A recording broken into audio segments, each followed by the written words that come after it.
wanting to collect Being it or excited anything. about Spider-Man and committing to do a complete set are two wildly different things. I literally Also, tried to have a conversation with Louis about how I should collect this, I and said, don't do it. the only response I got, yeah.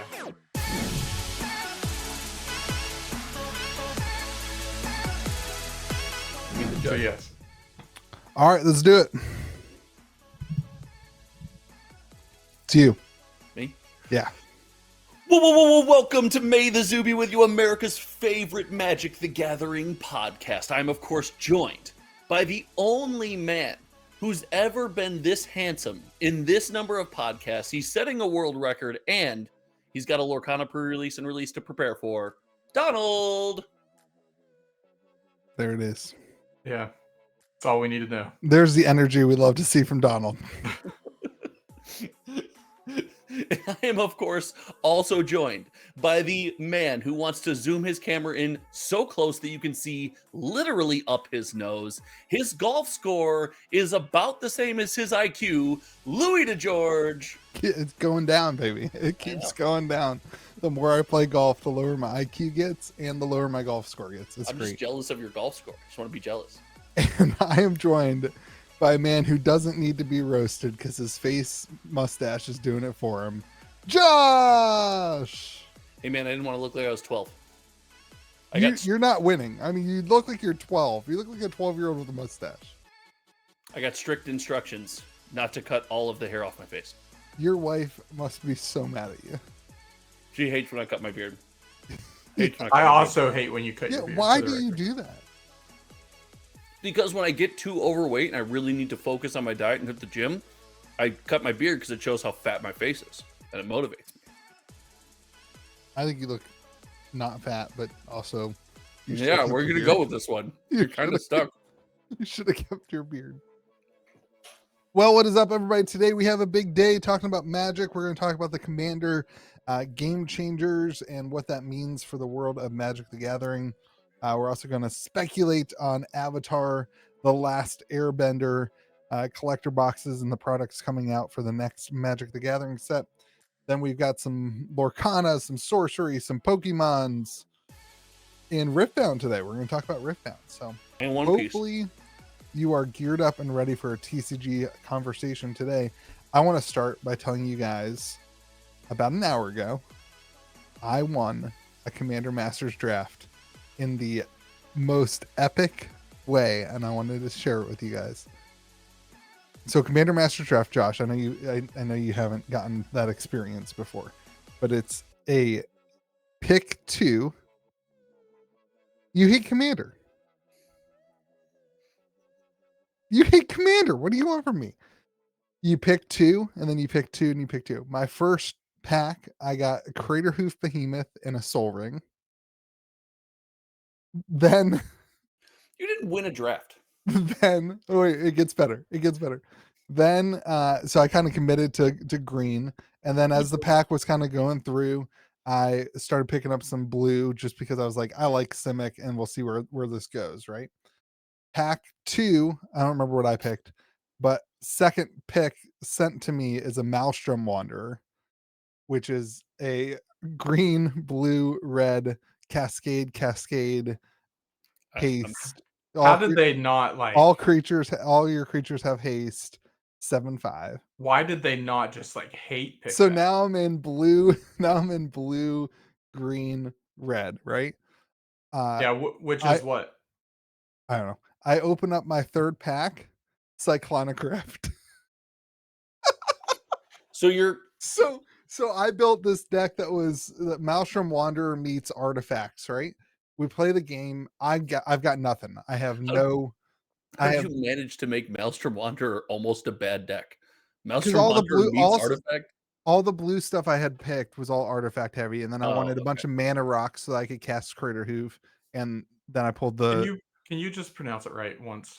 So here's how the game worked out, right? So I get nothing, right? I started off really low. Guy across from me, shout out to Jake, not from State Farm, but just a regular Jake. That guy is magic. Jake, he played what's that Avacyn, Angel of Hope. So he's got Avacyn, gives everything indestructible. He's just destroying us, right? I Psych Rift after he deals damage to everybody else because he didn't attack me because why would you? I had nothing else. Because you're pathetic, Yeah. right? So he deals like 35 damage to each of them, or 20 damage to each of them. They're both at like 11 life, and then I Psych Rift, and then 2 turns later, or then I Psych Rift, then play Maelstrom Wanderer, don't get anything. Then 2 turns later, play Crater Hoof into a bunch of 1/1 artifacts and dealt 88 damage and won. It was the best. It was just the best. I'm sorry, I had to tell everybody. It was just so much fun. Commander Masters is the best way to play Magic the Gathering. It is the best. I love it so much. You're wrong. Well, why is every game of Commander the same story? Every game of Commander is I'm playing well, and so because I'm playing well, I get killed, and the guy who is doing nothing now runs over everyone. That's Guys, right. maybe after a trillion games of Commander throughout humanity, we should start to see a pattern. Yeah. Well, you always feel bad for the guy who doesn't have And anything on his field, so you leave him at like 40 life. you don't feel bad. This is Magic. You win. You play to win. I know in Commander you have to play and pretend you're not trying to win, and then you win, but you just play to win. Also, how was your Commander Masters draft deck a power level 3? Is that how it was? You're at least a power level 3, maybe 4, depending on how much synergy you had. What is on the game changer list there? Isn't Cyclonic Rift and Crater Hoof Behemoth both on the game changer list? Is Crater Hoof? Isn't it? I don't know the game changer list. I assume it is. No, I don't think so. Crater Hoof Behemoth is not on the game changer list. What would have that? Scryfall has that. Well, why don't we just ask the comment section? Let us Not know. live. We're not live, buddy. This is engagement. This is how this works. I don't know. I guess they don't have it on the list. They don't have a list thing here. How are you so good at content and so bad at content? We know Psych Rift is, right? Yeah, unless it's one of those cards that got removed that we're going to talk about next. No, it did not get removed. It's still on the list for sure. Darn. Oh, on the bottom of Psych Rift it says is on the Commander game changer list. Crater Hoof is not on the game changer. I don't know about Crater Hoof. We don't know what Crater Hoof is. But Crater Hoof Behemoth. Crater Hoof. Whatever. Crater Hoof and Hose. I won. I'm having a great time. It was a blast. You won by being the most pathetic. It was so good. It was so much fun. And for the record, I'm not just saying Commander Masters is the best because I won. I think this might be the first Commander Masters draft I've ever won, and it's always been my favorite. No, you absolutely are saying that because you've played him a million times, never won, never said that. Finally I have said won, that. Ask anybody in my store. I have said that 100 times. You had 100 opportunities to say it on camera. Love it. My hair's doing weird things. I look like Josh's mustache. All right. They changed the game changer list, which we apparently didn't know about in the first time. So what are your guys' thoughts on the yearly ability to change the game changers? Well, my first question is, does anybody still care? Yes. We had this discussion at the shop today. Yeah, 100%. I was watching the Gavin Verhey Monday Morning Magic video about it. And about halfway through the video, I was like, this is so much. This is so much more than, hey, I want to start playing Commander. It's like a whole rule. Like you have to like count the number of how many turns can your deck win in matters. Like it's like a whole thing. I think it's way, way, way too much. I think we have lost sight of what playing Commander was originally, and I don't think we'll ever get back there. I thought it was a bad idea in the first place. I was very vocal about that I didn't think anybody would care about it, and I don't think anybody has cared about it since. I disagree with that statement. And I think that when they made this announcement, people were like, oh yeah, there's a suggested way to play Commander that I forgot existed because no one said anything about it in the last 6 months. That's not true. People will talk about the game changer list all the time. I think the problem is that it's become what tiers your deck, and I think that is often limiting to people who don't pay attention to the tier thing. I think that is the issue. I think there's two groups of people, right? There's a type of person who's like they're all in on Commander, they're all in on winning Commander. They really know what they're doing. They follow Magic the Gathering on YouTube. They They watch brag about winning yeah, Commander Masters drafts. yeah, like complete idiots. Like there's people like that, and then there's people. I think more people who just buy Magic cards, who play Commander, and who don't follow all that stuff. Um, I think it's really hard to expect the average person to follow along with the rules like this. I mean, you could make a tier 1 right whatever they're called bracket. I don't even know. Um, one Urza Lord High Artificer deck, and that's totally it's just a tier 1 now. Yeah. Yeah, the power like there's absolutely no way to regulate what someone sets down beside you and like making them everyone can say, yeah, my deck's a 3 and we can all play, but there's no way to make them equal enough. It just doesn't work. There's no system that does it. Is this a thing that I just picked up the official one from Wizards? I'm gonna drop it for you guys. I think this is the official one for Wizards. That's that's their new bracket system that they made adjustments The to. beta Yes. October 25th one. Yes. So like this is what I'm saying. It's just it's a lot.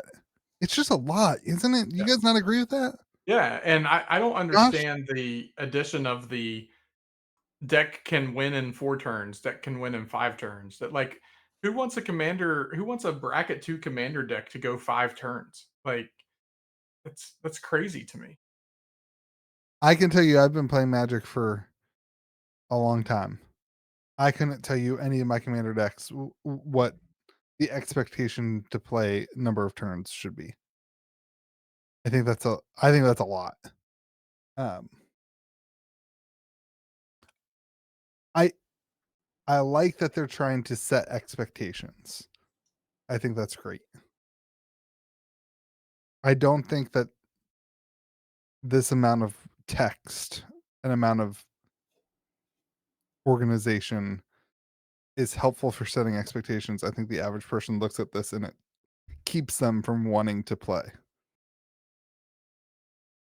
I think we're so far off the rails here because we said that the Commander Game Changers list would do nothing. We said it would do nothing, and then we all had an agreement on the podcast that wow, this is way more impactful than we ever thought it was going to be, and people actually listened to this thing. Oh, I don't think that. I don't think that at all. That I mean, it just is. Almost every game of Commander I've played since this release has had a conversation about the number of game changers in their deck. And it's not me that kicks it off because I'm not a Commander guy. So I don't know. I don't want to Yeah. like sit down at the table and force I the think the conversation. number of game changers on your Sure. list has been Right. a very popular conversation, which is good. And I think that's a But win. but that sets a precedent. That sets a precedent that people, whether you agree with how they deliver this information, what they do with this information, it sets a precedent that the people that are playing this format are tuned into this information. See, Whether we think they should, that's where I disagree, Josh. Like Commander is not then how? like Then why is that conversation happening? this is a lot like this looks to me like the modern Well, this hold is on. how I'm not there yet, boo boo. We're I'm talking saying about game changers. Commander is supposed to be a casual format for fun to enjoy time with each other. That's what Commander is. And yes, you can play Commander that way, and it still is that. I'm saying I think that a rule set like this that in my opinion limits the ability for somebody to understand what Commander's supposed to be. This doesn't look fun. This doesn't look interesting. If I was hanging out with my friends and I never played Magic before, and I saw this and I looked up Commander because my friends are playing Commander, I'd be like, this is way too big for me. This is not like this is a lot. This is way Like too organized. here's a checklist that Yeah. you have to go through this spreadsheet to build your deck and make sure that it Well, doesn't do this and this. we've had a commander band list for gosh, I don't even know how many years at this point. We've got proof positive that people will tune into whoever the governing body is for something and listen to the precedent set by Yeah, that but subject. Josh, a ban list Well, is like, well, hey, here's a list of cards you can't play in. This is like, right. hey, here's 5 different lists. You have to choose what number you want to build, and then you have to know, you have to be able to tell me how many turns. So what happens when I show up to play? I have no clue that my deck can win in 6 turns. I play and my deck wins in 4 turns, and I didn't Right. know my deck could do that. Now everybody's upset with me because I said my deck was a core deck and it's not. But I didn't know that? It's a casual, fun community format. You look around, you say, "Hey guys, honestly, I didn't know this. My bad. I know what it is now, and now you do." I Yeah. so you now you know, and you have that information, and maybe you don't know, and maybe someone at the table goes, "Hey man, just so you know." That would never happen to me, by the way. I would never be able to win a game on turn 4. Sure. But someone then tells you, "Hey man, just so you know, this is a really good deck. I think it's a 4." Yeah. Right? Now you have that information, and that information doesn't go away. Right? The hyperbolic, this is taking away the casual command. This is too much. No one's going to listen to this. Every time they do something, we just scream into the ether that no one's going to listen to it, and then everyone listens to it.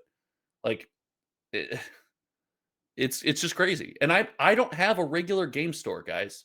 I go to just shops around me and play Magic when I can. I am out there just meeting random people after work, playing a game of Commander because that's the only way I can do it. And these conversations happen every time I sit down with people I've never met.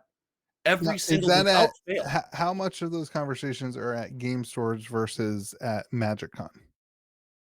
Well, I haven't been to MagicCon since last MagicCon Chicago, so every single conversation, probably once every 2 Well, weeks. what did you go to a couple months ago?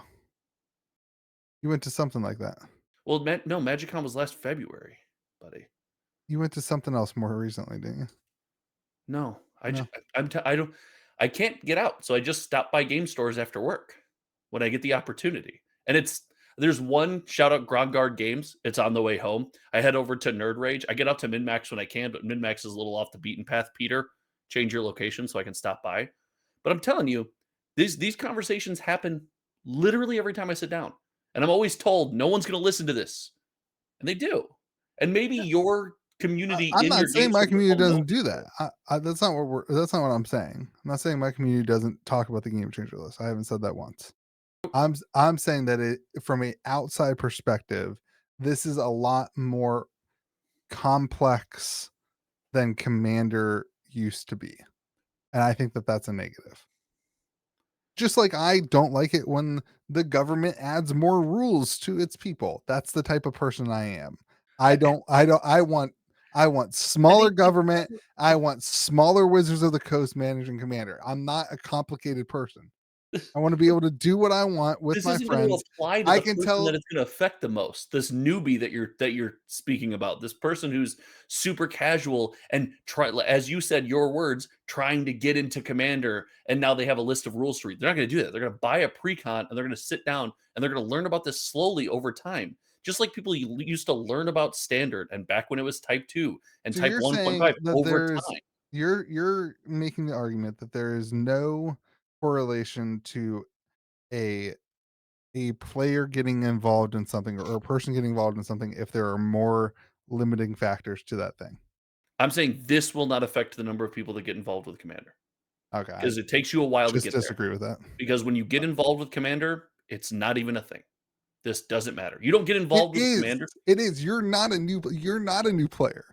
Like I see new people come into the store all the time and And they they hear just this, they bought sit down, they buy a commander deck, and they sit down, and now they have to have this 13-minute conversation Where'd they get the about what commander deck power off? level Where'd they off get the the shelf. They have a 13-minute. It's not a good There's feeling a whole for that. section for precons. If they got it off the shelf, then you know what it is. It's a precon. "Oh, hey, buddy, you're opening a precon? Here you are." The whole Okay, pod tells you where let's you're just agree to disagree because you're not listening to anything that I'm You saying just said they about that. bought it off the shelf. No, I'm saying it's not a good experience for that person to have to be inundated with the constant conversation and rules about playing what should be a freaking fun game, Josh. We can just agree to disagree, but you gotta at least listen to me when we're talking about it. I Like, buddy, I did nothing but listen to you. I let you and Donald both have the floor. I did nothing but okay, listen to you.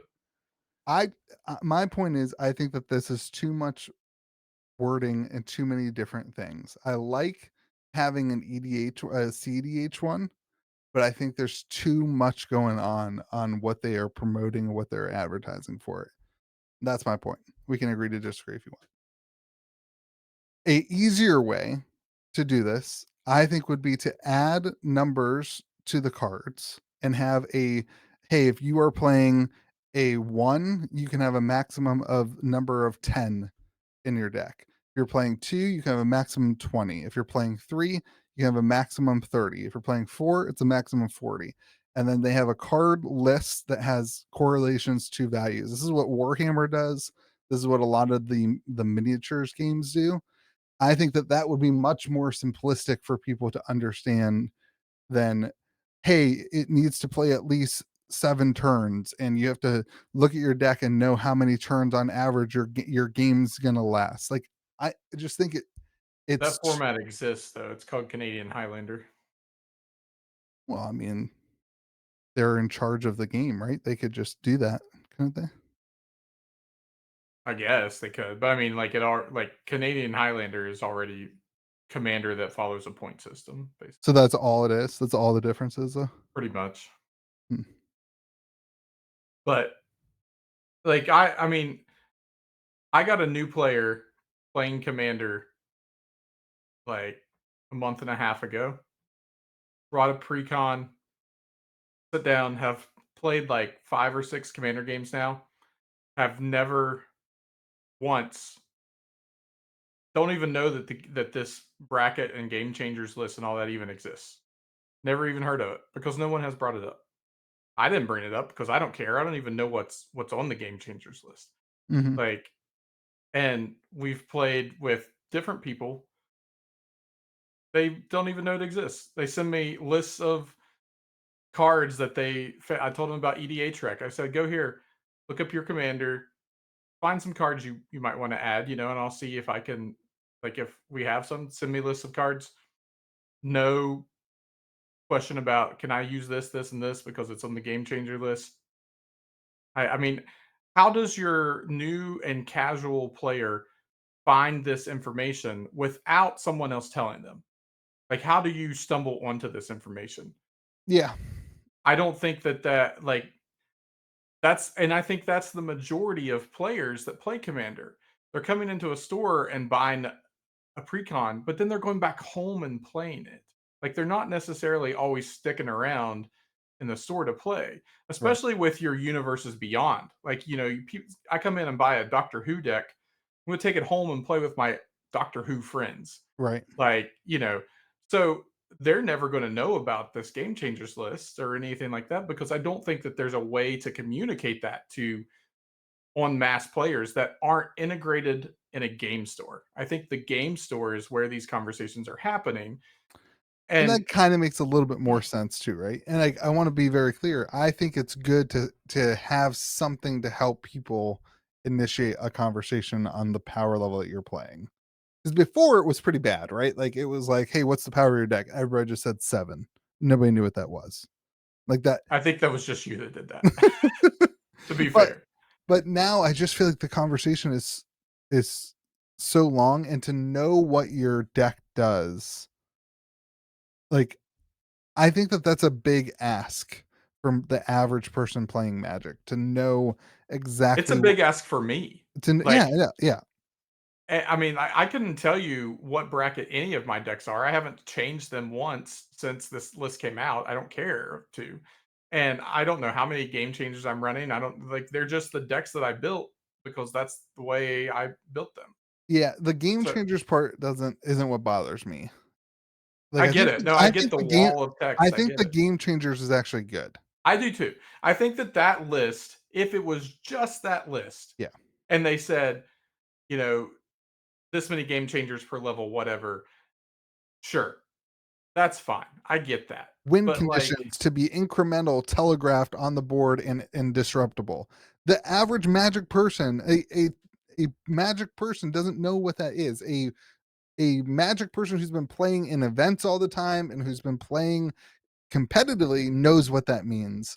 But somebody who's been playing casual commander looks at that and is like, they're not talking about telegraphed, and they're not learning about incremental win rates, and it's just, I think it's just too and much. that's also subjective, I think. Yeah. Like tell it like one of the most common infinite combo wins is the exquisite blood sanguine bond, which are two, it's you just have to get two enchantments down on the board and basically you go infinite. So you would think that's telegraphed because if one gets out on the board, then the second one's more than likely going to come out of the board. But you can get them both down in the same turn, and that wasn't necessarily telegraphed. You could get them both down and then just instantly win. Mhm. So it could be telegraphed. It could not be telegraphed. Like it depends on how it's played. So does that is that combo? I mean, it's a two card combo. Right. So does it? Which does it fall under? Under the telegraph two card combos? Under the not telegraph? Like it could be multiple things. I think it's just so open to interpretation with that kind of stuff. I mean, no mass land denial. That's pretty clear. Like, Right. don't I you run agree. Armageddon or you don't. Yeah. Like and the number of game changers, sure. Extra turn spells, sure. But like stuff like the two card combos and stuff like that, I think can definitely be interpreted differently. And the number of turns to win, like that one blows my That's the one mind. that that's the I think that's the one that most annoys me. Um, And it's funny, I think the I level also kind of disagree with like the gameplay side of it to be like upgraded talks about proactive and reactive, whereas core and an exhibition talk about just like letting it being only proactive and letting each deck showcase its plan. Like, I think that's just bad magic too. I think it's bad well, to make an exhibition deck that doesn't have interaction.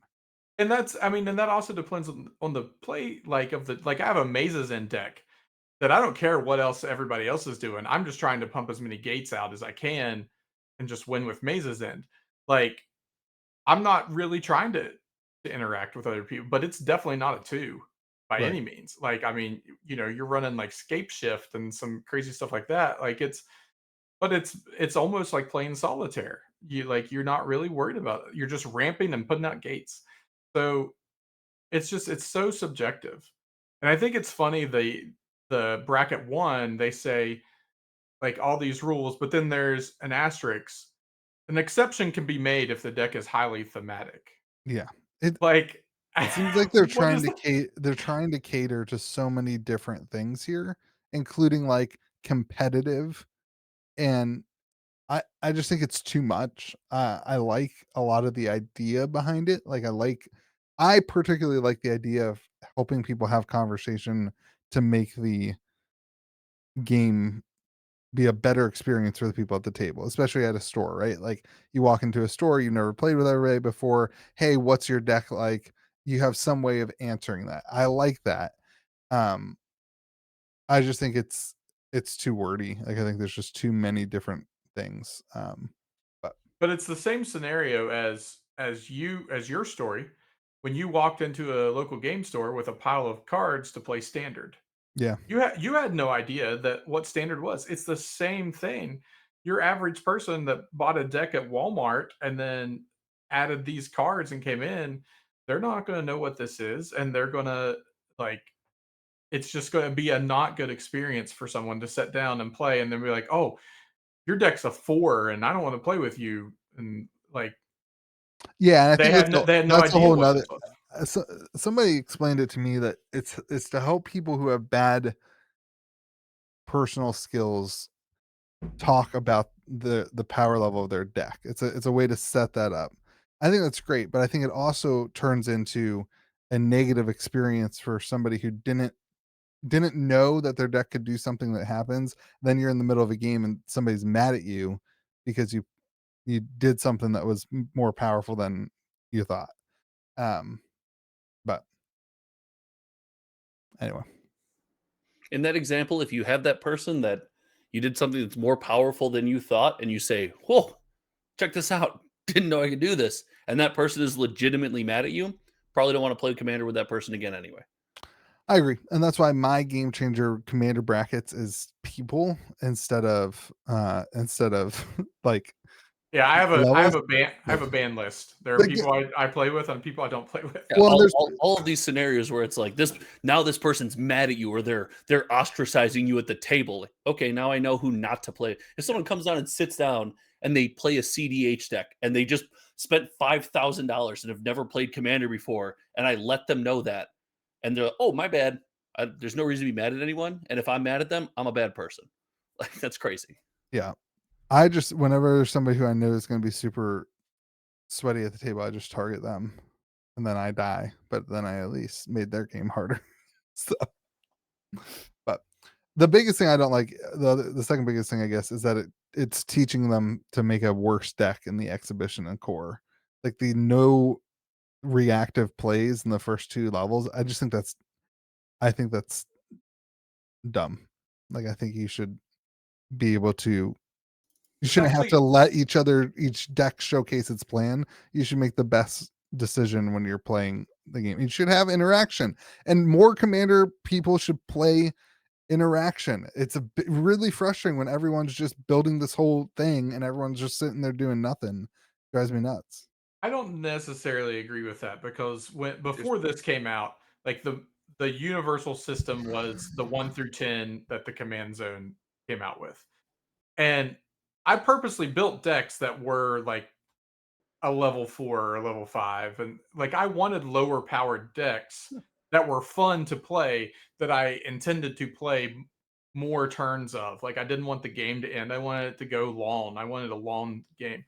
So I did purposely build less powered decks. I don't just always throw the strongest cards in my decks when I build them.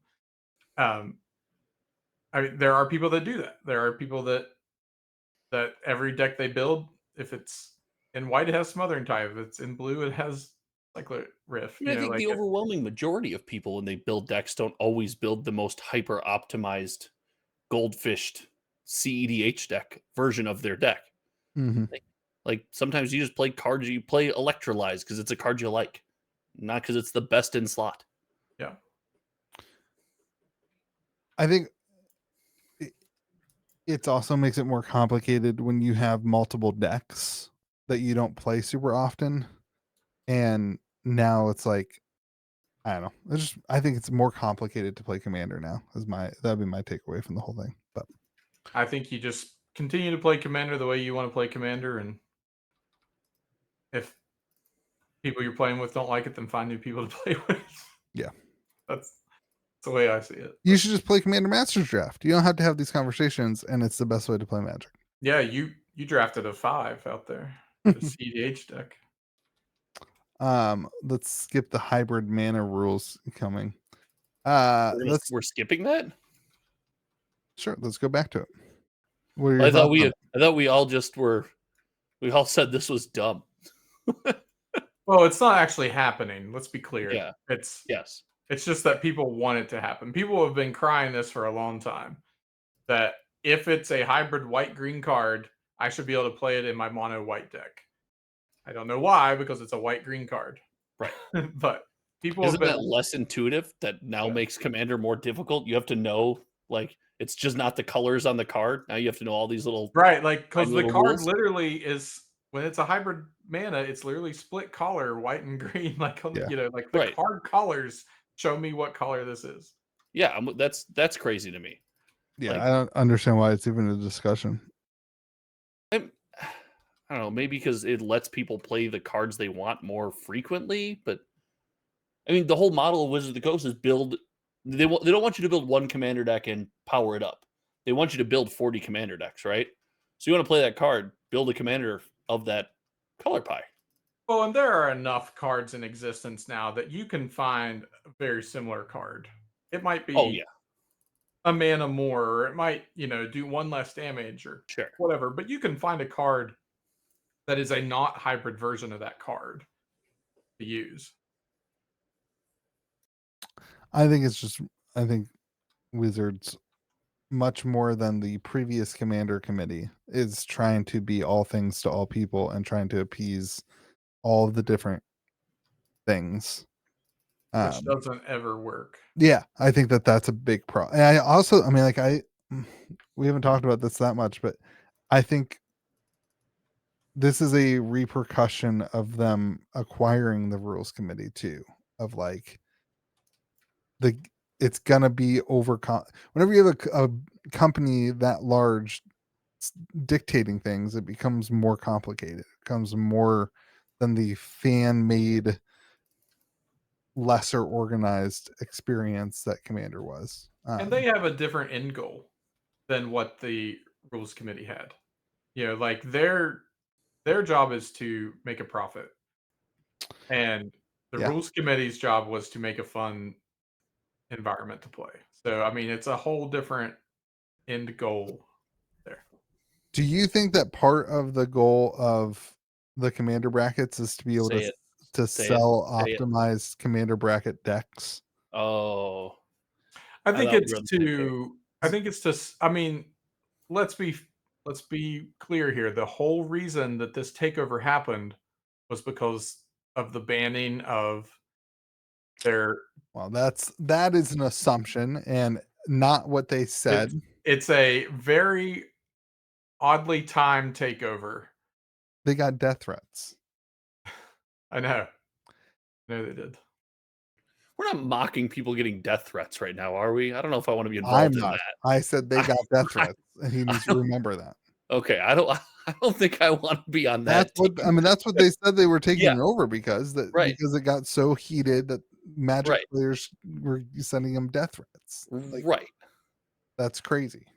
That is, well, I think we said this the day after it happened. If you're going to send anyone a death threat online over a card game, you're a loser. Yeah. Yeah, I think you're taking it a little too serious at that point. I think that's not no more talk about why they took it, but now they have it. What are they going to do with it?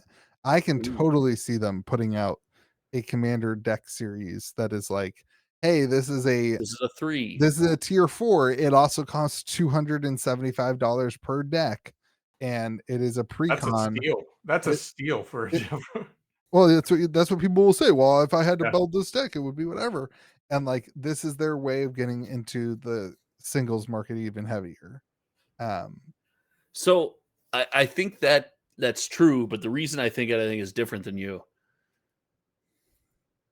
We've discussed for a while now Magic lacking in organized play. They have the biggest organized play tournament circuit on the market right now, but lacking. They just announced a $250,000 tournament thing too. I thought it was $500,000 for limited. It was a 5. I thought it was 250. Yeah. Maybe you're right. I could be. It's somewhere in that ballpark. But the bracket system, and I've thought this. I think I said this when we talked about the bracket system. It allows them to make organized play commander events. It allows you to submit a deck list and go to an organized play commander deck or commander event that's actually held by Wizards of the Coast. And they have an actual lane that you can go and feel like you got a fair shake in, which not what Commander was made for. I think we always talk about this when we talk about organized Commander play, right? Not made for that, but that's another way to monetize Commander. And then it also leans into what's Wizards missing the most right now. Being able to pick up a deck off the shelf and play in a tournament. You do what you say, and you buy these 3 power level decks. You can pick up a deck off the shelf, play in a tournament, like a Wizards of the Coast Magic the Gathering tournament off the shelf. Yeah, I think it's cool. I mean, I think that's. I look at that and I say a lot of the things on this list are too they're too restrictive for that type of an event.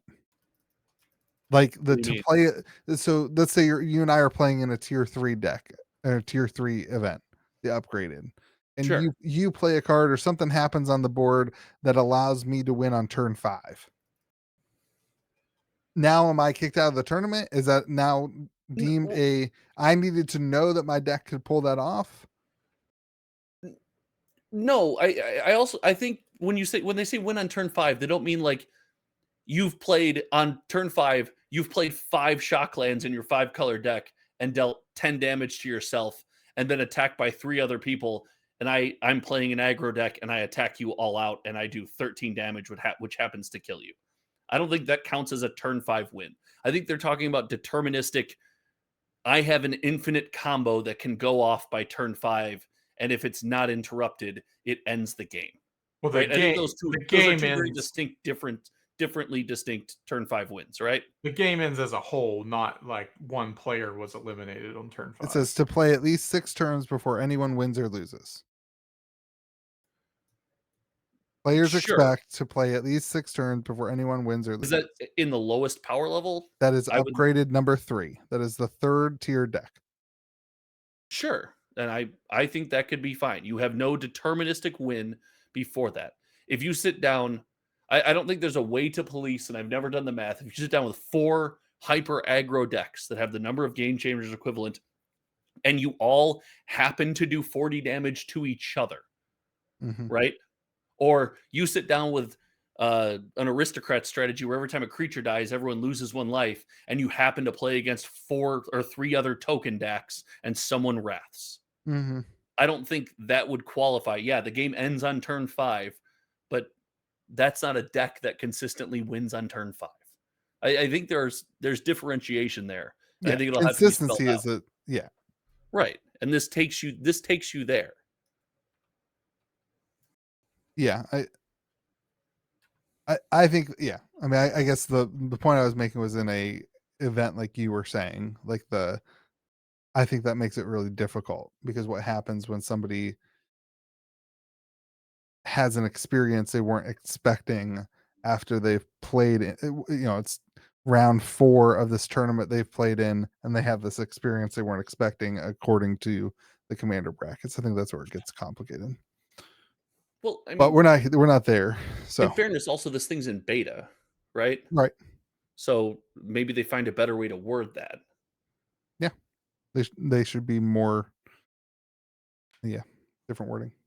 I also think it's weird that it had they announced this a couple of days ago, but like it says on the thing the 25th.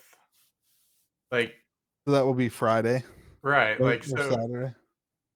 so I don't understand like why it had I think they give people release date. time to Yeah. adjust their deck before it goes into effect is the idea.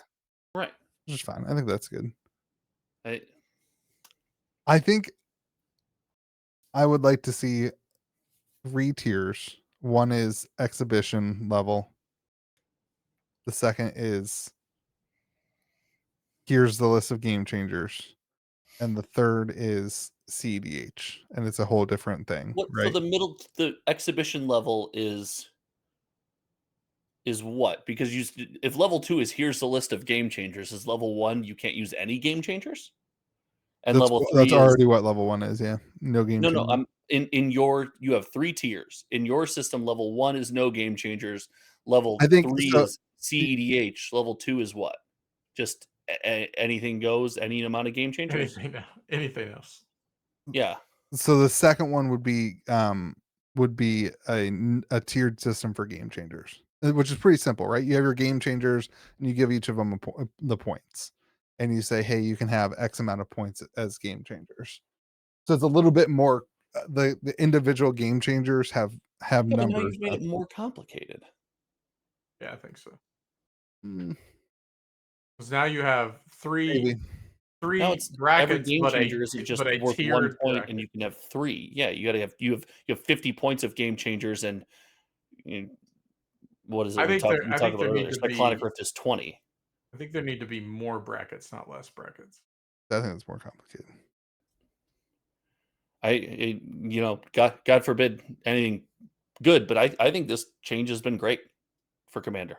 It's been very clear. It's very easy to communicate. There's no more everyone's deck's a 7. It's really clear and easy. Agree to disagree. I didn't win a Commander Masters draft though, so I probably don't know what I'm talking about. Which is still my favorite part of the podcast today. I didn't even know you did a draft. So good. This is the best. It was that the original you picked 2 then? No, there was another format that you picked 2 at the first Double Masters. Double Masters. You picked 2 the first pick. Or I if think you're Louis, you continue to pick 2. I made one while everybody mistake. else. One mistake. You picked 2 the whole draft, and everyone was like, "Where are all the cards?" Just exactly the what first pack. happened. Just the first pack. I made one mistake. That's a tough one because like you have to be really paying attention to catch it early, and if you don't catch it early, all of a sudden you got a stack of cards that's like that big. And then how do you regulate which ones go back out? All right, Avatar is going to start getting more spoilers in the next couple weeks. Do we see Avatar: The Last Airbender follow suit to Spider-Man or follow suit to Final Fantasy? I don't think we live in the same ecosystem that we lived in when Final Fantasy was released. This will not be another Final Fantasy. Right. So I want to know, what direction does it move? Does it move towards Final Fantasy or towards Spider-Man? That's From the price we're at today, which is $560. Oh, we're releasing in one's release. Is it 2 weeks? No, 3 it's weeks? December.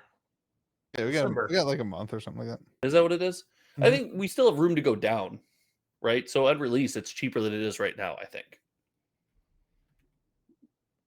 I think we're in a more, let's not psych, I don't think we should psych ourselves out.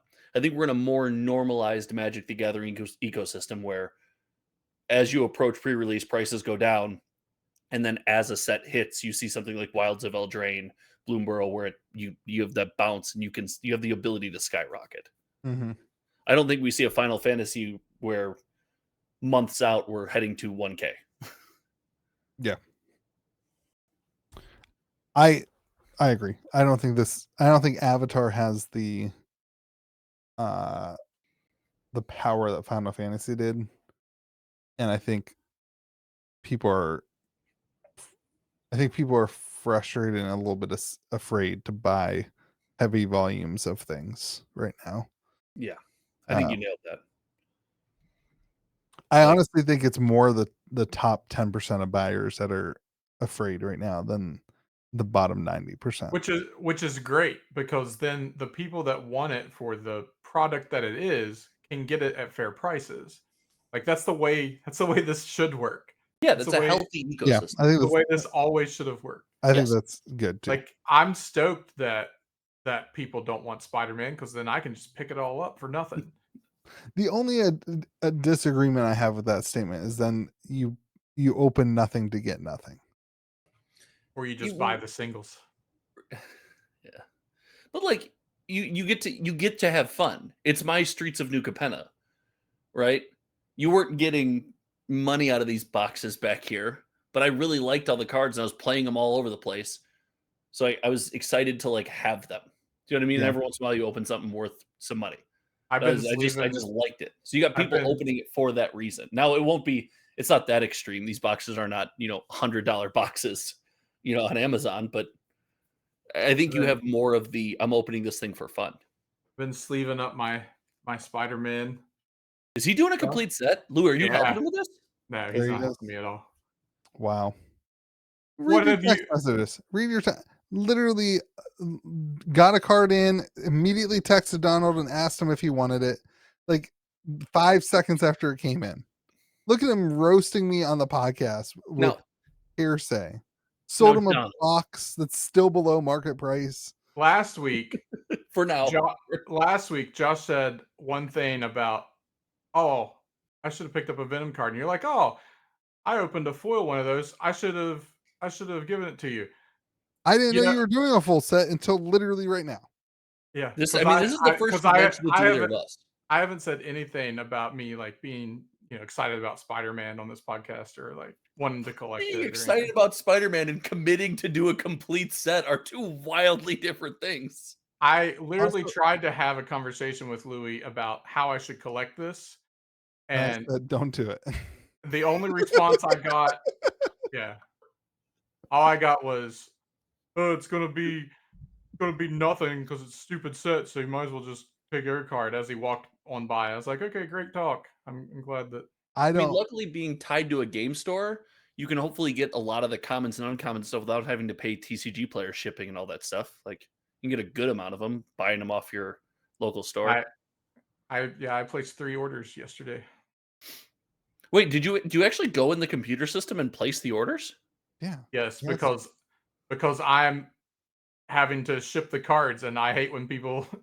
when the You don't do that. inventory's The not cards won't right. come out of our inventory. I So do. Yeah. do you do it and then make someone else package Oh, up yeah. your Yeah, order? Joey totally pulled them today. I got That's notifications such that they a were pulled. that's such a boss move. I do that for my commander decks. That's such a boss move. They put the order together, they print the label like, wait, wait. Um, I have a Donald. There's a history on this podcast of people asking me to get them stuff and then never getting it. Oh, I'm well aware. I I'm still have Pokemon base set. I still have the blue chocobo, and I have no clue what to do with this because he's ghosted us. He's ghosted us and left us for dead. He texted all me a little bit ago when I called him out and told me that the thing I was asking for from him was no longer a possibility. So I think I'm keeping the chocobo. I think at this point he never paid that's for it. bold. He never paid for it. I I think think I'm you just charge keeping. him current market price. No, I couldn't do that. Why not? did it go up? Listen, if we're gonna have an argument between me just keeping it and him being in the wrong, or me increasing the price and then me being in the wrong, I'm choosing him being in the wrong. No, I would say, what, this isn't, I'm not a holding company. This has Yeah, been now on my show. I didn't list it for you, but this is the price. You I want it? paid for it. Now it's just mine. That's fair enough. Has it gone up since? Yes. Oh yeah, a lot. Yes. I think he or me is up. Chocobo. He's in trouble if he buys that thing at current market price. He's up 150%. Yeah, 110%, something like that. you need to sell me Wow. that base set before the same thing happens to the Pokemon base set. Ba- Goes up, Yeah, before base set Pokemon goes up. base set It's only, goes. Hey, only Think been you're a couple 30, years only late. been 30 years. it could Couple happen. couple years Don't be a late. jerk. Don't kill my dreams. Oh boy. All right, yeah. So we all agree Avatar's coming back down. I think 450. I think after release, a couple Oh, you're weeks throwing after a release. price out I there. think it'll be 450. It's also What- such a like December releases are hard. Sure. I mean, I think that's going to impact this as well in a small way. Like it impacts Magic a lot less than it would hit another card game that releases in December. But like I Which one think of the 7 of them that are releasing sets? Jeez. I know one, at least one for sure. This one's, hey, Donald, this one's technically November. It's the very end of November, but it's technically November. No, Sorcerer releases in December. I know. I was talking about, I was talking about Avatar. Oh, isn't it November? I thought it. Yeah. Oh, No, I thought it was December. I think the pre-release is November 14th, right? And the official release is the 21st. Oh, really? Is that right? Official So the- release is 21st, yeah. Yeah. So the week before Black Friday, then. Yeah. That's interesting. So that's the Black Friday this year is going to be a wild one. I don't know what happens because there's two theories, right? Either A, all the retailers are going to take advantage of retailers take advantage of the 10% cashback just as much as the viewers or consumers may be taking advantage of it. That increase in sales velocity is super awesome. And so that can oftentimes make the prices of things go down. Sometimes the best time to buy an item is like 2 or 3 days before Black Friday because the increased number of boxes has changed the market, changed the price. But so either boxes are going to go kind of down towards that, or the crazy amount of volume of people wanting to get that 10%. I assume TCG Player will do the 10%. is just going to cause things to go parabolic because there's just not the supply of some stuff. Right. It's going to be super interesting. I've Yeah, I think that changes things. I think that release the week before Black Friday will actually make this better than I thought it would be. I think it depends on supply. There's a lot of factors here. It could make it cheaper. I say better as not the price of the box, but the number sold. It's Oh yeah, I think so. It's already looking. I mean, like I don't remember exactly what Spider-Man was, but 22 average a day is sold in the last month. That seems higher than I think Spider-Man was at this time, but the price was also significantly higher. Yeah, yeah, it started unfortunately, with out. the blocking of the data and everything, I don't have the velocity anymore, which was cool. But I'm trying to remember. We talked about this. Dang, I can't remember the number. I I think remember you're right. it's like 10 is my Yeah, it was my something brain. like that. I think you're right. But very interesting. I really I have one hope for next year is that I hope Wizards really evaluates how many secret late or how many universes beyond compared to regular Magic sets they do. I think Lorwyn's going to be a big eye opener for them.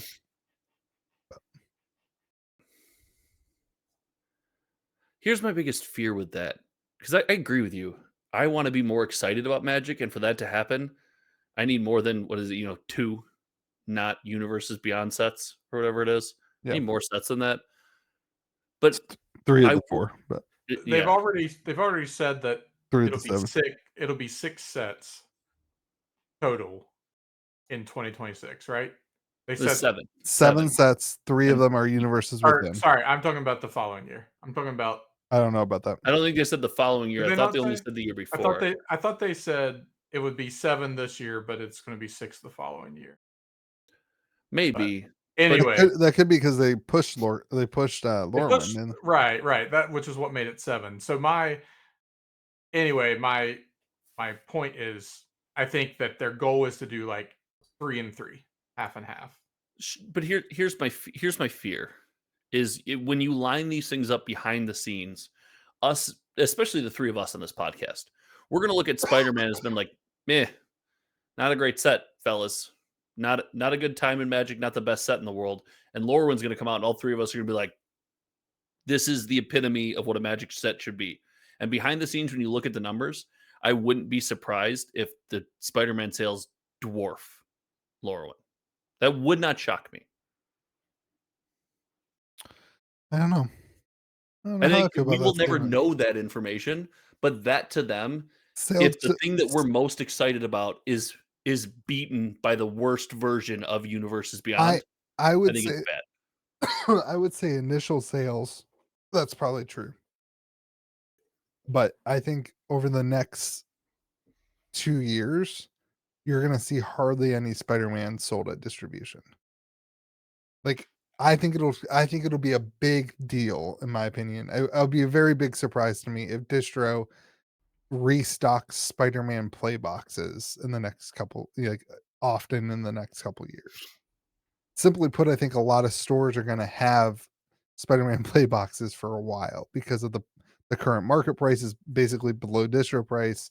Sure. Like there's a lot of that type of thing. Whereas a set like Lorwyn or Bloomborough, right? Like Bloomborough and Lorwyn feel very similar to me. Like they're always out of Bloomborough play booster boxes. Like it's a constant the sell-through rate even a year later is very high because the demand from the average Magic player is high for those sets. So what about the fact that that initial sales volume that you talked about, that makes up probably the overwhelming majority of the pie chart of total sales of a set. I'm going to say 90%, but it's just to emphasize that the overwhelming majority of boxes sold happen on the set's release, right? Rather than over time. I think So that would probably not be true for something like Modern Horizons 2. Like Modern Horizons 2 was selling and in distribution for like almost 3 years. It was in yeah, there but for forever. we had fewer Magic sets, and it was the first like that one was a bit of an oddball. We hadn't had a Horizon set in a long time, and like the return of fetch lands for the first time in forever, right? Like, Yeah. I see what you're saying, but I think that might have been a special case. Lord of the Rings would probably be another one too. That's been, I mean, it's almost going on 2 years. They keep reprinting that and putting it in. I'm just saying, like those sets that have long-term staying power end up selling a significant amount of boxes. You see this with commander decks. There's a huge restock of commander decks, and they all get eaten up because the demand is just that high. Because the product is. I don't think we're going to see that with Spider-Man. I just don't, because it's the demand's obviously not there.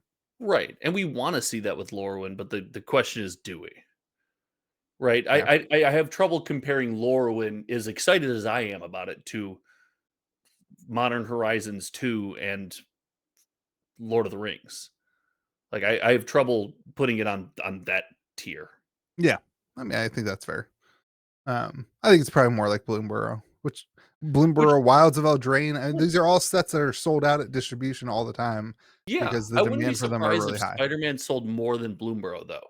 Like, already, there's been more Spider-Man sales, and we view Spider-Man as a failure and Bloomburrow as a massive success. That wouldn't surprise me. Just the reach is insane. Yeah, I don't know. I don't know how much factoring in like the big box retailers probably factors that pretty significantly. That's true. You're towards Spider-Man. The Spider-Man, yeah, being scooped up there. I did see. It's funny, like the Magic products on the shelf. As someone who's involved in TCGs, when I see Magic products on the shelf at a big box store, I'm not tantalized at all. Yeah. Like, I'll see a Pokemon pack and every once in a while I'll buy it and me and my kids will open it. Same with Lorcana. I actively play Magic. I have no desire to open a Spider-Man pack. Yeah. Like, or even Bloomberg. If I saw it on the shelf, I wouldn't open it. I wouldn't buy it. Yeah, I mean that makes sense. It's weird. I mean, it's less of a impulse buy. It's more of a, hey, I'm gonna buy the singles for the deck that I want. Right. I think like what set is it? Is it Avatar? It might be Lorwyn that they're gonna have the 3-pack at home draft kit type thing. I think things like that will sell pretty well. Oh, People just- the Teenage They're doing Mutant it Ninja Turtles for- has the yeah. oh, draft Ninja kit. Turtles. You're right. It was Ninja Yeah. Turtles. I think Draft that kit's kind of thing. cool. Yeah. A big complaint about that is they included the collector pack for pricing, but that did take the price and bump it up. Yeah. It's like, should they have just included, 4 play boosters, one for, Right. divvy up as pricing as you want? Like, Well, and then you're also gonna get people who are just buying it for just the collector pack to scalp or to or if like the price per pack is good enough. You know what I Right. mean? Right. Yeah. All right, let's move into, what do you want to do? Lorcana. Let's do Lorcana next. Let's hold on. I want to shelve this for next week. Whispers in the Well. Does Magic the Gatherings like pack appeal at big box hurt it? Because there's just Magic has no pack appeal at big box. Pokemon, Lorcana, they all do, but Magic just has no pack. I think it's an interesting discussion. Yeah, you want to get into it now? I figured we are going to move on, but we'll all remember. We'll be more likely to remember it if I say it out loud. That's fair. Comment section if you want to hear. You want us to do that? Let us know. Whispers in the Well. Donald, give it. Tell us. Hit us, baby. Whisper to us. What would you like to know? Everything. Donald, you Is said, this set and I gonna quote, make me a I know millionaire? a lot about this set. This set is not going to make you a millionaire. I hate it.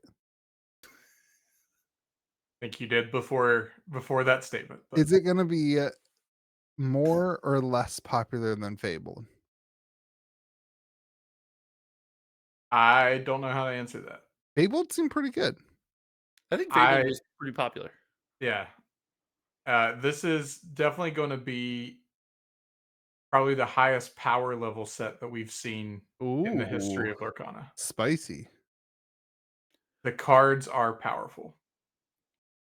Well, that's going to go a long way. We've talked about before, Lorcana doesn't have the collectability I thought it would, but it's got X times the number of play that I thought it would. It is a player's game, and I think that's going to push this set harder than previous sets because there's some very playable cards. There's a lot of new decks that potentially come out of this set. Had somebody trade in their whole Magic collection for Lorcana this week. Was it Donald? Nope. But I was very happy about it. They took like 4 cases of Lorcana boxes, one of each of the legal sets. That's not the it's not the world's biggest Magic collection. Yeah, I mean, it's all right. So I think it's safe to say, based on if this set's going to be powerful, that it should do really well. I think so. I think what'll be interesting is how similar is the print run to Fabled. Yeah, that's what I was gonna say. Is like Fable print run was minuscule compared to I the previous sets that we have seen for Lorcana, which I think is good. I said that. I think they needed to do that. I know the Yes. internet hates boxes selling for 22% profit margins for stores who have overhead of whatever, but I think it's probably pretty good if stores are going to want to host events that they can also profit for boxes, and that boxes aren't $77 on TCG Player like some of the other sets. Um, like I think that's good. I think it's a win. I think they needed to do it. I also though think that a lot of the reason they did it is because it was a reprint heavy set. And Donald, I think you told us this isn't going to be a reprint heavy set. Correct. I think there's maybe 2 reprints that there's still about 30 cards we haven't seen at this point, but I don't think it'll have more than 5 reprints total. So if that's the case, then I almost wonder if they'll be gravitating back towards the more typical print run, which again, one of the reasons that a lot of the previous sets are so low is because they did the rotation.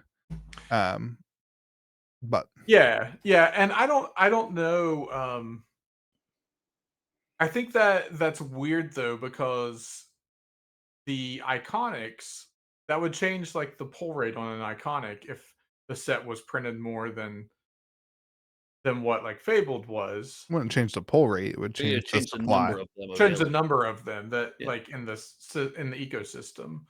Um, Well, that's always been the argument for serialized cards, right? Is it gives collectors an idea of, right. regardless of what the print run is, it's literally stamps a level of collectability to something, right? But I don't think if they print twice as much, twice as many iconics, probably wouldn't be that big of a deal. Like Yeah, the iconics and for Fable let, are let me be clear. I don't think that the iconics is what drives their print run numbers by right. any means. I No, don't I mean, think that that's yeah, like yeah, but I just think it would be weird as a collect I think that I already think that these iconics will be half the price of the fabled ones. I think that if there's Yeah, twice as many of them in the ecosystem, then that number goes down. Fabled kind of feels like the first chapter of the second generation Right. of Lorcana. Which it is. It's the Yeah, first set of rotation. So like yeah, it basically is the first chapter of and there's a lot of like there are a lot of people coming back into the game that may have been out for a while or had like we had a player that hadn't played since first chapter come in and start playing again. Um, Whispers in the Well is going to be another one of those sets. Like I know you guys don't agree, but the gargoyles are going to pull a lot of people in. the comment Um, section. One guy in the comment section agreed with you. So that's not true. There were about 15 comments saying that gargoyles were awesome. You go back and read them. there definitely wasn't 15. I Okay. didn't go to the comments section, but I have to because 15 comments on any topic seems wild. One There were might have like been a 80 some comments total on that there was podcast. we got a lot of engagement last week. Yeah. So Uh yeah, I don't know about the gargoyle, so that's okay that you don't know anything about it, but the people that do a lot of people are agreed excited with me about it. that the iconics should be the same Agreed game. with you, bro. That was my statement. I said, "Who is Hades, and what does he have to do with Ariel?" Yeah, sure, So, I mean, I feel like I led you to the well. sure. I We'll mean, go with that. I know you need that, so we'll go with that. they're more enchanted than 4, right? Or is there just 4 enchanteds? No, we haven't seen the full set yet. Okay. I like Baloo the carefree bear, What's Baloo from? the Jungle Book.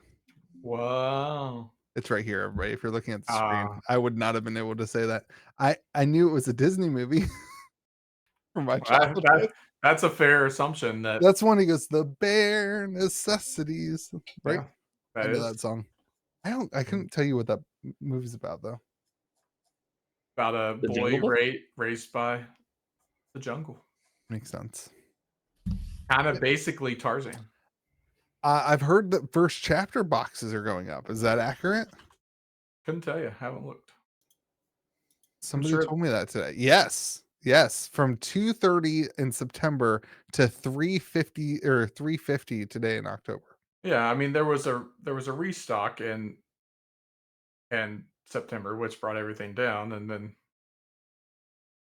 naturally it will rebound after. I don't know if I'd call that a natural rebound though. Kind of crazy. The sell-through rate's kind of abysmal though. It probably won't stick. I think somebody tried to buy them out. I don't All, think that. all of a sudden in September, 34 boxes purchased. I think it's a market manipulation thing. Ooh, scandalous. There's my hot take right there. Scandalous. But There's also 3 comments about gargoyles. hey, that was between 1 and 15. I was closer, right? There's one person saying it's not a deep cut. So that's on my side. No, it's not. Oh, You said it that's is on a your deep side. cut. You're right. That is your side. What are the other two? Are any of the other two on my side? Gargoyles and Black Cauldron has me more interested in Lorcana. Hmm? Okay. Two on Donald's side. And then gargoyles are awesome. That's neutral at best. Yeah.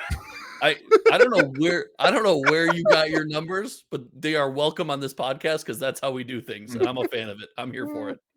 Louis But, said there was literally one comment. yeah, So. 1 is a lot closer without going over than 3 is. So by Jeopardy rules, It's a lot closer without going over. is that Jeopardy or Wheel? Definitely not. What game is that? Is Price that is Right. Price is Right rules? Yeah. I get the prize. I think by any rules, it's closer no matter what.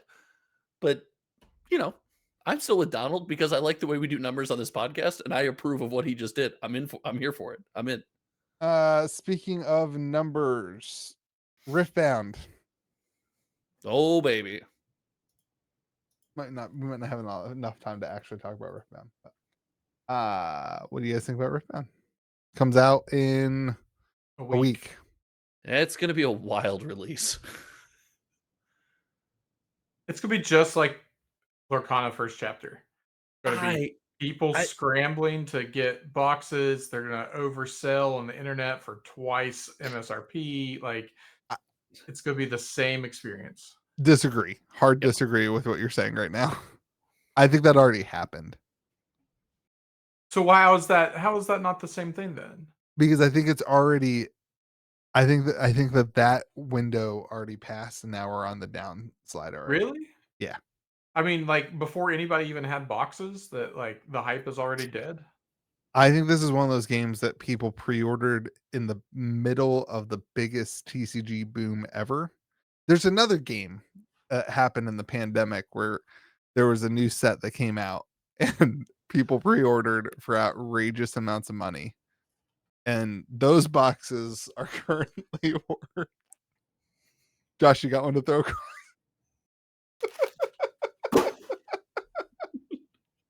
They're currently worth that. Those boxes are currently worth toss was emotionally worth more than the price of that box. $44. No way. It's $44? First edition, $44.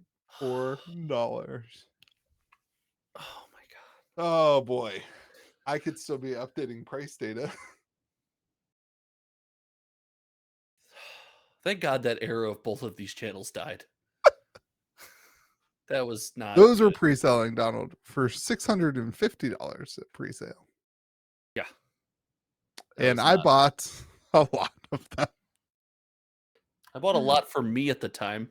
I didn't leverage anything. So I think spent this a lot of money. Was that their first set? no, that was Oh. like their first set after they got a name for themselves. Anyway, Right.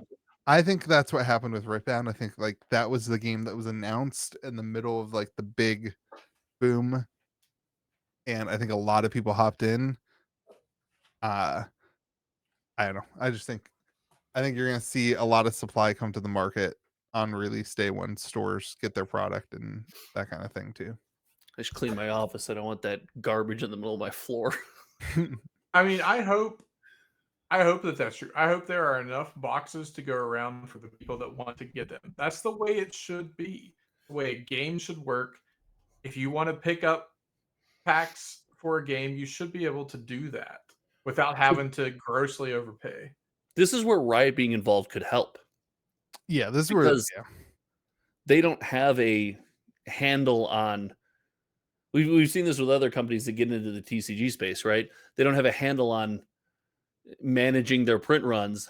They just think Magic sells 200,000 draft boxes. I'm going to sell 200,000 draft boxes, right? Yeah. I mean, that game we just mentioned early on was like, well, Magic sells this. We're going to like, you're just not. But that could help for something like this. It could be a wildly mismanaged print run, but still be appropriate because you're selling into the insane hype. I think it only helps if there is waived and announced reprints. I think there's nothing that feels worse for a TCG player than, hey, I really want to play this game, so I'm gonna spend $250 on this box so I get it. And then in 6 months, because they have just dumped all the supply all out at the same time, it's a $60 box now. Don't And make me pick it up again. Don't make me throw it again. that feels bad. I think they need to. I think they should reprint it, right? Like I think they should keep it in print and keep it in stock for, just like I said, I think sorcerers should do the same thing, and they're doing that too, right? Like keeping it in print for a couple years, I think is healthy, but not all at once. Yeah, I mean, like Waving it not out. you gotta show the demand. You gotta print enough so you can get it to the consumer, but you also have to have enough money in your bank to hold it back for a little bit so that you don't have to give it all to distro all at once. The You problem also have is to be though, willing to make the hard choice.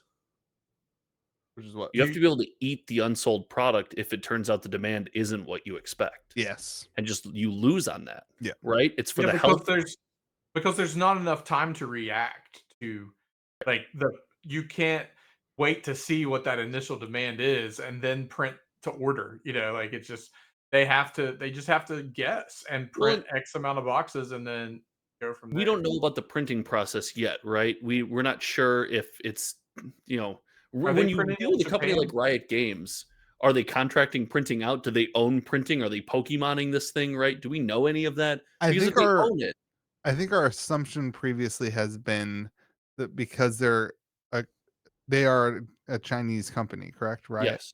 That they are probably printing in China. That there will Well, probably be yes, some but sort of thing.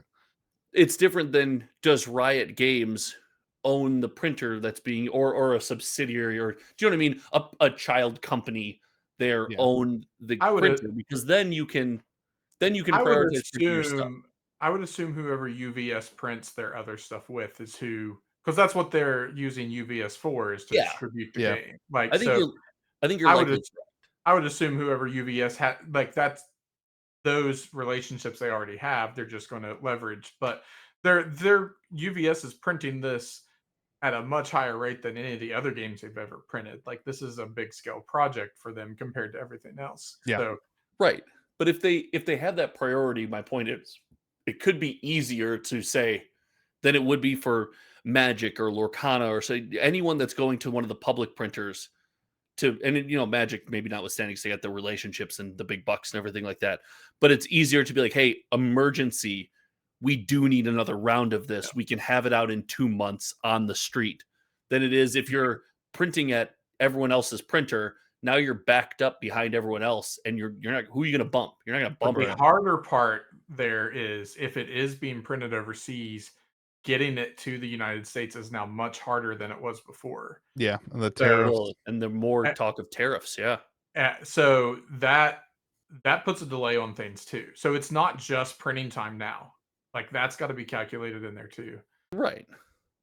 So Hmm. this is gonna be interesting. And the thing is, you're spot on when you said there's not enough time to be reactive, in a lot of these scenarios. And I think you fall victim to your own success in some ways, where your first set, the hype is so much, and then, "Hey, we can't keep up to demand. Set 2, print a bunch. Oh, set 2 is still exciting. Set 3, well, naturally, we saw it with Lorcana. The best new TCG to come out in the last 2 years is Lorcana, right? Hmm. Like, bar none. And we saw Lorcana demand essentially fall off from what it was because that's how TCGs work.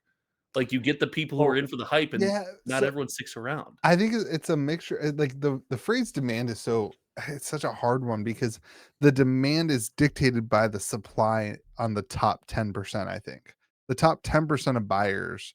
I think the demand is dictated by the supply. And when Lorcana said, "Hey, we're going to print a ton of boxes," the top 10% of buyers who were buying 50, 60% of the product then just disappeared because they don't have interest in that high volume of printed product. And so now your demand is really only half of what it should be Sh because Right, but you have because to that adjust to that on the next release, right?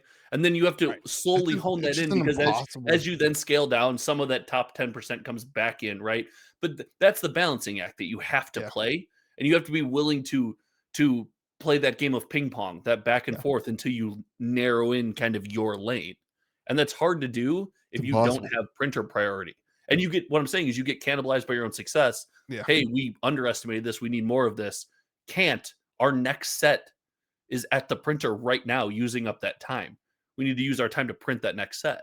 Yeah. And like we already had to pre-order. Like pre-orders I think are already done for set Right. 2, which is like That's wild to me. I didn't know what to put in for. I was like, I don't know. I hope I Yeah, hope set I'm 1 in for feels 'em. like a can't miss. Set 2 is Right. up in the air. It's yeah, Who and knows? the print run's gonna be huge. Oh, you know. Um, set 2 games for set 2, I have such a fear on these new games set 2. I mean, look at like Star Wars. Like that wrecked Yeah, people. yeah. Like set 2 is just It's still you can have great, great, great set ones. and have a lot going for it, like, good set 1, good gameplay, and still Yep. just massacre your game. But I'm looking at these overnumbered cards. They look kind They're of cool. Are they cool. do you know if they're textured? So the highest rarity ones are. Yeah, They have I a think that I cool believe that's overnumbered, right? yes. Yeah. 'Cause they're doing a cool thing with that's correct me if I'm wrong. The overnumbered cards essentially are always going to be playable. Or- Isn't there some factor with the overnumbered cards that they're not part of the actual set? They are a different Um, there's dynamic. something with it. I don't know if it's, like, legacy always playable. I know they'll never be unique cards. Gotcha. They'll never be functionally unique cards, right? Overnumbered legends. This is great content. So they won't be functionally unique cards. I do know that. I don't know if they'll always be playable, but I also don't know if Riftbound. And this is where I'm more interested in collecting Riftbound than I am in playing Riftbound. I have time for one TCG right now. It's Magic the Gathering. The question is, like, Yeah, are so these things actually so sought after? here's what they say. What does that mean? This indicates that they are not part of the set for determining legality. This concept is a bit of a deep cut for highly enfranchised TCG fans. Let's break it down. If we print a card in set 1 and we reprint it as an overnumber in set 9, it doesn't count as a set 9 card in terms of whether it can be played in tournaments. It's still Yeah, just considered a set 1 card. So it's the opposite of what I'm saying, actually. sure. It's a reprint. It's the list, Yeah. right? It's the Yeah. special guest at that point. And it is Riot Artist is the kind of factor there. Right. I think that's cool. I think it'll be interesting to look at what is like. I missed out on the Elsa for Lorcana. I really like. Now I want one because Yeah. it's like the Black Lotus of the set, right? Like it's like the biggest. The else is cool. And it's really cool art. Like, it's a really cool looking card. I'll be interested to pick up whatever the biggest Riftbound card is, because I think that'll be an This interesting is, one. I think they missed an opportunity here to like, they have professional league players on their signature champion. They have the signature card and it's an artist stamp. It's essentially an artist series Yeah. card from a set box, right? Which is dumb. But you have Faker on Zed or something like that, or one of his signature champions. You have him sign 200 of those. You put them in the boxes. That not only ties it to the existing League of Legends world, but I think adds so much value. Now you've got people wanting to collect that card who have nothing to do with playing Riftbound, and it doesn't affect people who want to play Riftbound. There's a base version they can get their hands on to play, Right. right? That's a miss, in my opinion. Yeah, I agree with that actually. And like the logistics of shipping cards around for everyone to sign is probably, it's much harder to pull off. But sports companies do it all the time. Like, yeah, there's that AI art Wonders of the First. Remember we talked about Wonders of the First? They yeah, announced this week they have the actor who played yeah, Draco Malfoy, Draco baby. Malfoy Yeah, has he's in the game as a different character, and they figured out how to put signed cards like memorabilia inside of TCG packs. Like, that's cool. dude, That's the it type of stuff looks really good. I love about indie TCGs. They innovate like that, and Magic's gonna do it eventually. We've talked about that before. Like, they're gonna look at how they did it and how they accomplished it, and it's just interesting. Well, I had the Universes Beyond is a wonderful route for that. Like, you make the creator of Teenage Mutant Ninja Turtles. You don't have a serialized card, but Yeah. the key card in the set, he signs 50 of them, Right. right? Or the creator of, the Spider-Man, or the director of the Spider-Man movies, or Tobey Maguire and Tom Holland. Like, they sign 10 cards each, and Right. those are in there. That would drive people bonkers. I wonder if a good way for Wizards to do that isn't with redemptions from PSA. Yeah, maybe not through PSA, because Magic players hate graded cards for Well, some you reason. have to use. Well, it doesn't have to be graded, right? But you have a secondary Sure. source. So To in the pack, verify. they don't have to put the actual card in the pack, Yeah, which then could they lead to put the people. redemption cert. You put the card in the pack, and all of a sudden a factory worker steals the card, or like you have all these other factors that you are out of your control. You Yeah, give them Fusion all. Strike back here somewhere. Yeah, you give them all to PSA, and then in your print sheet, you have, just like you have serialized cards, you have a card that says, "Here's your code. Go to Redemption card. go to this website, and you pay $10 to have it shipped to your house." Like, Lorcana could benefit from this too, like a lot. You Mhm. have some of these voice actors or creators of these series or something sign these Lorcana cards. That goes bonkers. They That goes they nuts. they do something similar to that at the parks. It's not the act. It's the ones that play the character in the park Yeah, will sign. Like, so if you go to the park, they actually give you Lorcana cards that have a blank text box, like Lorcana cards that exist, but then the text box is like blanked out, so that you can go and get it signed by the impersonator that plays the. yeah. That one's always been weird for me because it's just like it's a person in a costume that you've Right. trained for that It's signature. sure. It's those signature things are No, you're right. I'm wrong on it. It just doesn't speak to me. like It they would have speak to. to me more They, if it was like the creator of DuckTales is the signing have you but you seen what they also have to do to sign those though? Like they have to go through like the classes for how. class. Yeah, because It's they all crazy. the Mickeys have to look but the same. Yeah. but you also have to understand that it's geared towards kids, and to a Right. kid, that is the real Mickey Mouse.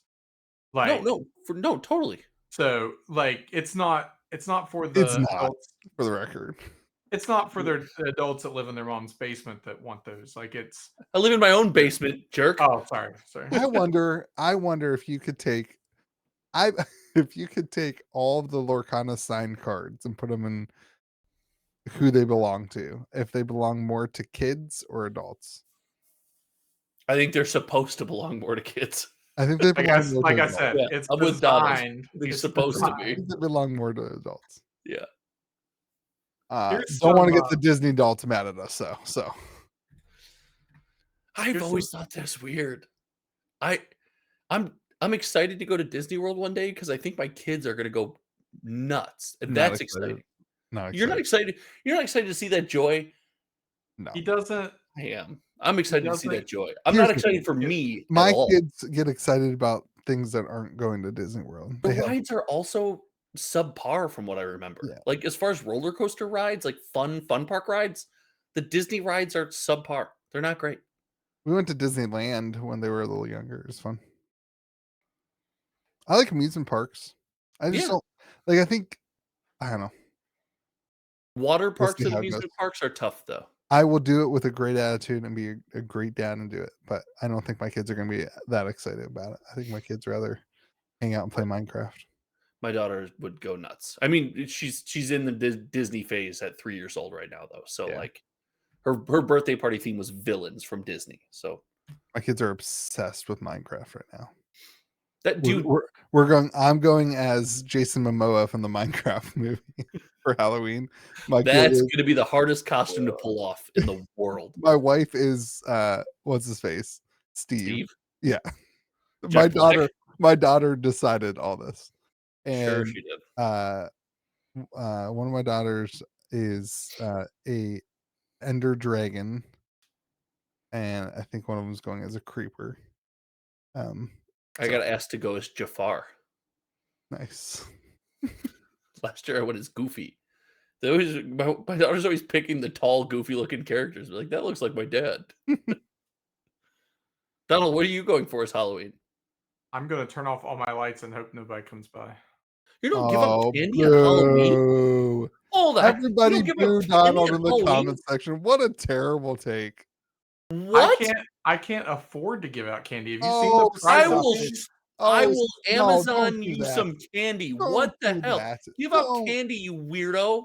Okay, Don't, this is the first year I've owned a house don't Sure. play the I can't for a afford to give for out a candy. Halloween for a Sell one Halloween of event. those $1 million So slabs behind you. Yeah. so I was like, oh, I'm gonna go buy candy to give out for Halloween, and I got there and it was $25 a bag, and I said, nope, no candy this year. Candy I don't know prices where are rough. I don't know where you're buying your candy, but it's definitely not Walmart. $25. That was Walmart. Was it the world's biggest bag of That candy? seems- It was like it was for 50 mini bars. All right, send me your address, Donald. You're getting candy. No, don't let him I don't care. don't No, let he's him getting candy. Eeyore his way into getting No, he's free getting candy. candy. Donald, text me your address right now. You're getting candy. You're not going to have your first year owning a home. Why not don't you giving give out candy. Lorcana cards? I do Yeah. have enough of those to give out. Yeah, Put all that's your something. commons together. At least get out of your Eeyore phase and give some people some stuff. Send What me a your address. bad, You're giving out candy. what a bad take. It's your first year with a house, dude. You got to do it. We just leave a box of candy at the end of the driveway. We're walking around with our kids. Yeah. Yeah. Before we had kids, we put chairs and a bonfire out there, and we gave candy out to kids and beers out to the adults. Nice. Yeah. So we had a bonfire. We were just sitting out there drinking beers around the fire, and we'd let the kids take candy. We give beers to all the adults. It was the best. I'd rather have the candy. You could have candy too. Yeah, that's totally your choice. This is gonna be the hardest part of the diet. This is the last Oh, part. I'm not even middle- starting a diet till after Halloween. We'll be on like day 18 of the I know Full better. 30. I know myself. It can't happen. I will eat all of the candy. So will you. You calling it now. You're breaking your diet at some point for candy. You won't tell us. I don't do that. No, I don't. Like if I'm gonna do something, I do it. I don't. I have zero discipline in my life unless I say I'm gonna do something like this. You And then have I been just on diets and called me and been like, I broke my diet. I'm eating a big cat. never like I've never done it when I'm on an actual diet. Like there's times where I say I'm dieting and it's like, no, I'm not. You only ate 4 pieces of pizza? That's my dieting. Yeah. I didn't eat the 5th piece. I'm like 10 days into being like starving all the time and only eating things. So How much weight have you lost? I'm drinking a Waterloo still water right now. That can't be It's non-processed. It's just water and natural flavors. No one's Natural flavors. squeezing a fruit into that Yeah. thing. That Yeah, is not natural what you flavors. describe. You did not do a good job describing this diet to me. It's got electrolytes for taste. I don't know. I eat anything my wife buys. That's fair. She's in charge of it. That's what I'm determines. doing my this diet. for her, not for me. She wanted to. She was like, I don't know. She was like complaining about herself, and I said, I love you. I think you look great. She said, well, I'm on a diet. I said, well, I'll do it with you just to make it better for you. I say that too, and then I can't my wife's diet when she's too serious. She can eat lettuce and like nothing for days, and I'm like, how? How's Yeah. this possible? What are you? What's your body running on? Anyway, let's skip Pokemon. Oh, are we talking about cards Are again? we not done? I put Oh, we're done. together. That was the secret sauce, apparently. Oh, Well, it's just been a long podcast. I had to leave because my daughter was afraid of the dark. What did you put together? put together a list that I thought was pretty interesting. A Of list. what? Of 7 games that release their next set all within a month of each other. Let's do it. Okay. Did I call that, by the way? Did I say 7 at the beginning of this podcast? October 31st, Riftbound. Someone did. I think I called this. Okay. The following week, November 7th, Lorcana, One Piece, and Star Wars all have a release. Oh, I forgot about Star Wars. Everyone did. You're fine. I don't know why you're counting. I already told you there were 7. Well, The I heard you That- use numbers. yeah, I heard you use numbers earlier in this said podcast. 15 Oh, earlier. okay. You're just Oh. verifying. Good. God, you set yourself up for that one. The following week, November 14th, Pokemon has a release. Great day. November 14th, best day on the calendar, to be honest with you. Josh's birthday, everybody. The Best day of the following week, Magic has a release, Avatar. And then 2 weeks Which later actual release is the 14th? is Sorcery's release. So my question is there anything left for Sorcery by the time we get through 7 games releasing a set? Most I think people sorcery fans are less likely to be like in To the buy any of the ecosystem other of things? all You're right. all the TCGs. Sure. Yeah. If you were to pick Sure. one that's like less likely to be involved in all of the others, Magic maybe notwithstanding. Yeah, I mean, like, I do think it's a weird release day, but it's better than Donald being right and us not getting a set this year. So It's close. If that shipping is delayed at all, I don't think it is. I think they said it's like here Okay. already. Yeah. All right, it's close. So the God. question is, If that Let's- happens and Donald just comes on here just like popping poppers and celebrating, I'm gonna go nuts. I'm not going to celebrate because I never said that. Okay, can we move on? I thought you said it wouldn't release this year. No, He I definitely, said brought it up asked- in I a asked the Switzerland type question. way that was like, I "Eh, said is it gonna do it? I don't know. This is Are those they weird gonna weird fight? podcast interviewer things. I'm not saying this. I'm just asking the question. Yeah. I'm just the It one I'm was a proposing. question. I said, since Dragon Lord is releasing at Gen Con, does that mean we're not getting a full set this year? Because last year, Arthurian Legends released at Gen Con. That was the whole question. That was all I asked. It was a Good. lot. It's a good It was question. a lot more pointed than that. And he Got also people had this. thinking. He also had this shit-eating grin on his face the whole time. Yeah, like that, right there. I'm just That's asking it. what temperature do steel beams melt at? I'm not suggesting. I'm just asking. What?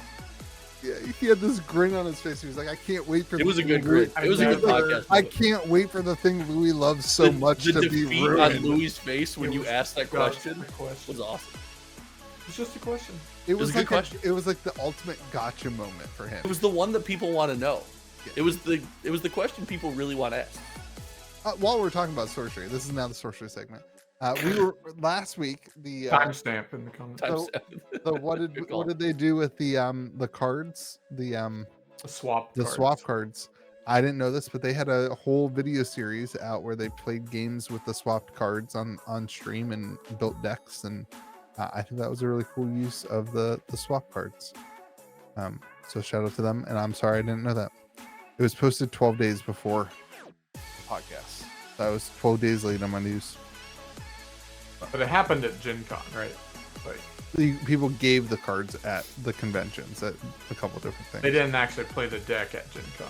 No, they played it on the camera at the studio, Gotcha. the Sorcery Studios. But, yeah, I thought it was cool. There's I gave nothing. out swap cards Did you? at your crossroads. Oh, event. at the Crossroads event. Yeah. Pretty cool. All right, do we have a secret sauce other than Halloween? I thought it was Halloween. Second half of this podcast has been a secret sauce. All right, everyone, go subscribe to Josh's channel over at Hometown TCG. Subscribe to Donald's channel at Scruffy Look in Gaming, and remember to be kind to the people around you. May the zoo be with you. And also with you, dude. Always. You said something this time.